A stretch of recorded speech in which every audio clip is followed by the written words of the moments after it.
నమస్తే, నేను మీ కుప్ప పద్మిని. ఇన్నాళ్ళు మీ సపోర్ట్ ని నాకు అందిస్తూ, మీ ప్రేమని నాకు అందిస్తున్న ప్రతి ఒక్కరికి కృతజ్ఞతలు.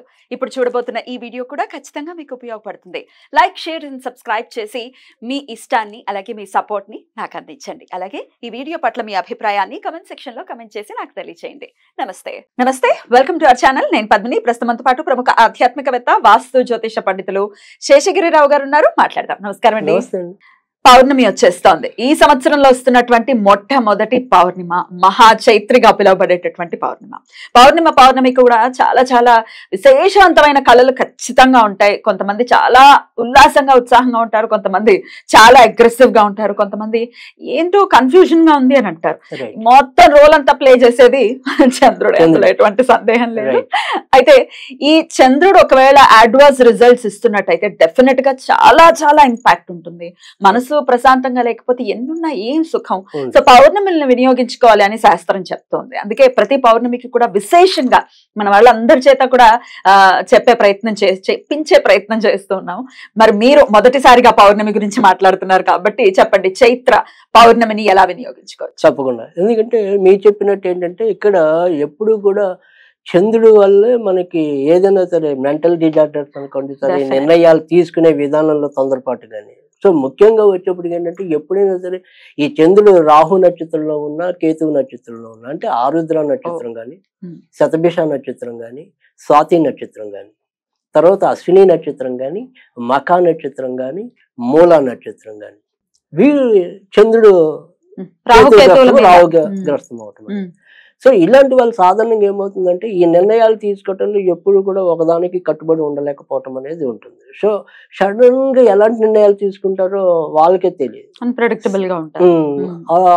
ఒకసారి ఒక చదువు అనుకుని వెళ్తారు కానీ సడన్ గా దాన్ని మానేసి ఇంకో దాంట్లోకి వెళ్ళటం అనేది ఉంది. అలాగే చాలా మంది ఒక చదివి ఇంకో దాంట్లో సెటిల్ అవటం అనేది. సో ఇవన్నీ కూడా ఈ నక్షత్రాల మీద ఇంపాక్ట్ అనేది ఎక్కువ ఉంటుంది. అంటే ఇవి మనం జనరల్ గా చెప్పేది. బట్ సరే ఎవరికైనా సరే ఈ చంద్రుడు బాగుండకపోతే వచ్చే ఇబ్బంది ఏంటంటే నిర్ణయాలు సరిగ్గా తీసుకోలేకపోవటం అనేది ఉంటుంది. తర్వాత సడన్ ఎమోషన్స్, అంటే ఆకస్మిక భావోద్వేగం, ఇలాంటిది కూడా ఎక్కువ ఉండటం అనేది ఉంటుంది. సో ఇవి రెండు కూడా మనిషి జీవితానికి సక్రమైనవి కాదు కనుక వీటిని సరిదిద్దుకోవాలి.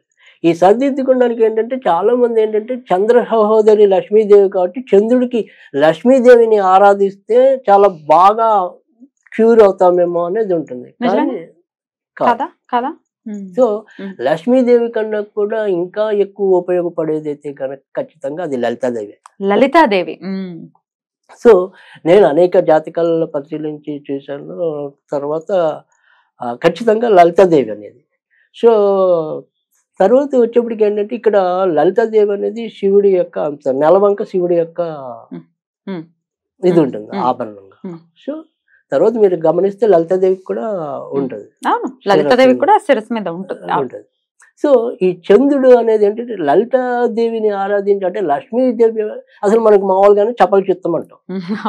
సో ఎవరిని ఎప్పుడు వరిస్తుందో ఎప్పుడు ఎవరిని వరించదో అనే దాని మీద అందరికి భిన్న అభిప్రాయాలు ఉంటాయి. అన్నా చెల్లెళ్ళు ఒకటే అయితే ఆయన వారిలో రెండు కత్తులు ఇవ్వడం కదా. సో అందుకని కొద్దిగా భిన్నంగా వెళ్ళాలి. సో ఈ భిన్నంగా వెళ్ళినప్పుడు ఏంటంటే లలితాదేవిని ఆరాధించడం వల్ల ఖచ్చితంగా లాభం ఉంటుంది. ఇక్కడ ఎలా చేయాలి అంటే కనుక ఈ చైత్ర పౌర్ణమి నాడు సాధారణంగా లలితా సహస్రం చదవటం అలవాటు ఉన్న వాళ్ళైతే ఆ రోజు లలితా సహస్రం చదవటం అనేది ఒకటి, అది కూడా 9 సార్లు కలగా చదవగలిగితే ఇంకా మంచిది. సో ఈ 9 సార్లు లేదా ఒకసారి, సరే ఎవరి ఓపిక వాళ్ళకి వదిలేదు. పౌర్ణమి రోజు మొత్తం రోజులో 9 సార్లు అండి, లేకపోతే చంద్రోదయం అయిన తర్వాత? మామూలుగా చంద్రోదయం కాదు, పొద్దున్న సూర్యోదయం అయినప్పటి నుంచి కూడా మొత్తం రోజు పెట్టుకున్నా ఏకాభికం 9 సార్లు చదవాలి. 9 సార్లు చదవాలి కంటిన్యూస్ గా, రైట్, గ్యాప్లు ఉండి కాదు. ఇప్పుడు మన హనుమాన్ చాలీసా కూడా అలా చదివేట్టు ఉంటుంది, 11 సార్లు అని. అలాగా అలా ఈ లలితాదేవిని కూడా 9 సార్లు చదవటం అనేది ఉంటుంది. సో ఇలా పెద్దవి మనం చెయ్యాలి అనుకుంటే కనుక అలా 27 రోజులు చేస్తే 108 సార్లు, అలా చేయటం కూడా 4 అలా చేసి కూడా చేయొచ్చు 108 సార్లు కావాలంటే. కానీ ఇక్కడ ఎన్నిసార్లు చేసాం అనేది కాదు. నేను మొదటి నుంచి ఒకటే చెప్తాను, నా దగ్గరికి వచ్చేవాళ్ళు మనం ఇష్టంతో చేయాలి తప్ప కష్టంగా చేయకూడదు. కరెక్ట్. సో మీకు అంతే ఒకసారి చదవడానికే మీకు అన్ని విధాల ఓపిక ఉంది అనుకోండి, ఆ ఒక్కసారి ఓపికగా చేసుకోండి. మనం కష్టానికి పోవద్దు. కరెక్ట్. సో అమ్మ ఎలాగైనా పలుకుతుంది, అమ్మే కదా. సో అందుకని ఇక్కడ ఏంటంటే ఆ లలితా సహస్రం చదివాక ప్రసాదం అనేది ఏదైతే ఉంటుందో అది 9 లవంగాలు నివేదన చేయాలి. ఈ 9 లవంగాల్ని మళ్ళీ మనం ప్రసాదంగానే తీసేసుకోవాలి. అది వంటల్లో వాడుకున్న తప్పేం లేదు. లేదు విడిగా తినే అలవాటు ఉంటే విడిగా తినేయచ్చు, కానీ వేస్ట్ మటుకు చేయకూడదు, పాడేయకూడదు. అది లలితా సహస్రం చేసే పద్ధతి ఒకటి. ఇక తేలిగ్గా అందరికీ చేకూరేది ఇది. చాలా మందికి నేను వాళ్ళ జీవితాలకు మార్పు తీసుకొచ్చిన చిన్న మంత్రం అనుకోండి, లేదా ఒక 2 లైన్లు అనుకోండి. మంత్రము కూడా కాదు, దీంట్లో బీజాక్షరాలే ఉండవు, చాలా తేలిక. ఏంటి అంటే ఓం చిత్తశాంతి విత్తశాంతి మహాశాంతి శాంతి రూపిణ్యై నమః. చిత్తశాంతి విత్తశాంతి మహాశాంతి శాంతి రూపిణ్యై స్వాహ లేదా నమః, ఏదన్నా పర్వాలేదు. అది రోజుకి 27 సార్లు చదివితే చాలు. అలా ఒక 40 రోజులు లేదా ఒక 3 నెలలు 90 రోజులు, అంటే మనం జనరల్ గా ఎవరికి వచ్చినా 40 రోజులు లేదా 90 రోజులు అనేది ఎక్కువ మందికి చెప్పడం అనేది ఉంటుంది. సో ఇది పెద్ద కష్టం కూడా కాదు. సో దీని వల్ల ఏంటంటే విత్తశాంతి అంటే ఆర్థిక సుఖం కూడా రావటం. సో చిత్తశాంతి అంటే మన మనసు శాంతి, అసలు మహాశాంతి అంటే అసలు మొత్తం శాంతి. సో శాంతి రూపిణి ఎవరు? అమ్మవారే. అందుకని నందిని కూడా ఏ దేవి సర్వభూతేషు నిద్రారూపేణ సర్వ, అంటే నిద్ర రాని వాళ్ళు నిద్రారూపిణ్య సహా అనుకో.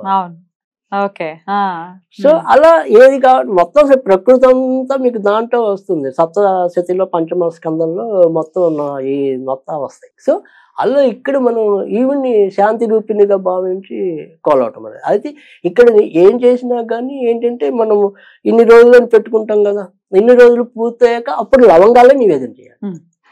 ప్రతిరోజు అండి? పూర్తయిన రోజు అలా మొదటి రోజు పెట్టుకుంటే పెట్టుకోవచ్చు, తప్పేం లేదు. ఒకవేళ లవంగాలు లేకపోతే తేనె నివేదించు. సో తేనె ఎప్పుడు అందుబాటులో ఉంటుంది జనరల్ గా.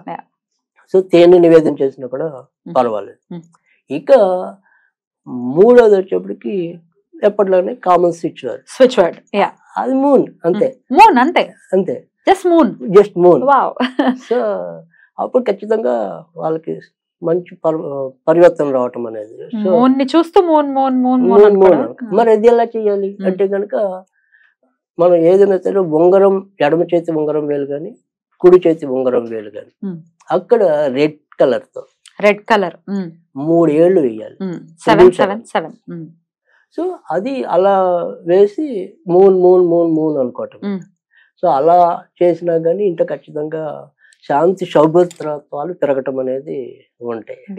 బ్యూటిఫుల్ 3 పద్ధతుల్ని కూడా ప్రతిసారి మీరు చెప్తూ ఉన్నారు. ఎవరు ఏ విధంగా చేసుకుంటే దానికి తేలికి మధ్యమం, అదే ఒకటి మొత్తం ఫలితాలు మాత్రం అన్ని ఉత్తమంగానే ఉంటాయి. అద్భుతం అండి. అన్ని సెట్ ఆఫ్ ఆడియన్స్ కి కూడా ఉపయోగపడేలా చెప్తూ ఉన్నారు. చాలా చక్కగా వివరించారు. కృతజ్ఞతలు అండి. నమస్కారం.